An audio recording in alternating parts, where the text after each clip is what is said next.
দুনিয়ার সবাই তো পাগলের দল, কেউ নারীর পাগল, কেউ গাড়ির পাগল, কেউ ক্ষমতার পাগল। দুনিয়াতে একটা মানুষও নাই যেই মানুষটা পাগল না।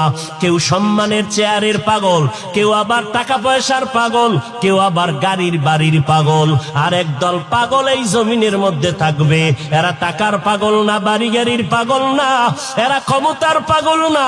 এদের যদি কেউ ক্ষমতা নেই, লাঠি মারি তোর ক্ষমতা চাই না, আমি তো আমার মালিকের পাগল। আমার ক্ষমতার দরকার নাই, টাকা পয়সার দরকার নাই, আমার মালিকের পাইলেই তো আমি বাদশাহ। ওই বালকের বাদশাহ ইব্রাহিম ইবনে আদহাম দুনিয়ার বাদশাহী ছাড়িয়া আমার মালিকের তালাশে দৌড়াইতেছে আর বলতেছে, মালিক, বলকের মানুষ আমার কথায় উঠে আবার বসে, কিন্তু সূর্যটা তো আমার কথায় উঠেও না, ডুবেও না। ওই সূর্যটা কার কথায় উঠে আর ডুবে? তিনি হলেন আমার আসল মালিক। তারে যতদিন আমি পাবো না, আমি ইব্রাহিম ইবনে আদহামের বাদশাহীর কোনো সম্মান হবে না।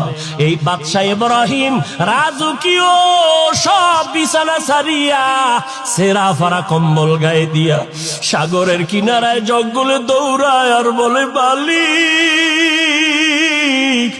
দুনিয়ার টাকা পয়সা ক্ষমতার মজা তো বুঝি, এগুলোর মধ্যে আসলে কিছুই নাই, সাময়িক কিছু মজা।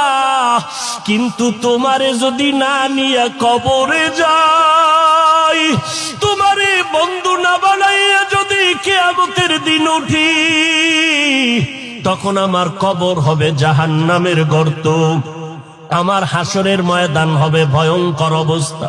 ও আল্লাহ, আমি তোমার তালাশে পাগল হয়ে গেলাম। ইব্রাহিম ইবনে আদহাম জঙ্গলে জঙ্গলে দৌড়ায়, সাগরের কিনারায় দৌড়ায়, আর মোহাব্বতে গান গায়, ও দয়ার মালিক, তোমারে কই পাই, আমি তোমার জন্য পাগল পারা হয়ে গেলাম। একটা যুবক যুবতীর পরিচয় পাইয়া পাগলের মতো দৌড়ায়, বাবারে চায় না, মা চায় না, কয় আমার মোহাব্বতের মেয়েটাকে দরকার। একটা যুবক যদি যুবতীর জন্য মা বাবা ছাড়তে পারে, একটা যুবতী যদি যুবকের পাওয়ার জন্য মা বাপ ছাড়তে পারে, ওরে আল্লাহর যারা পাগল, আমার মালিকের যারা আশিক, ওরা কেন আমার আল্লাহর মুহাব্বতে বাড়ি ছাড়তে পারে না, ঘর ছাড়তে পারবে না, দুনিয়া ছাড়তে পারবে না, ক্ষমতা ছাড়তে পারবে না? এটা বুঝানো বড় কঠিন। যারা এই রাস্তায় নাই তারা বুঝবে না রে বাবা। যেই বান্দা মিষ্টি খায় না সে মিষ্টির মজা বুঝবে না। যে আমার মাওলার পরিচয় যার অন্তরে নাই, ওই বান্দা মাওলার জন্য পাগলামি কি জিনিস বুঝবে না। ওই যারা আল্লাহর মুহাব্বতের মজা পাইছে, ওই বান্দা সবসময় দৌড়ায় আর আমার মালিকের তালাশ করে, আর কলিজা ভরিয়া ভরিয়া আমার আল্লাহর মুহাব্বতের গান গায়।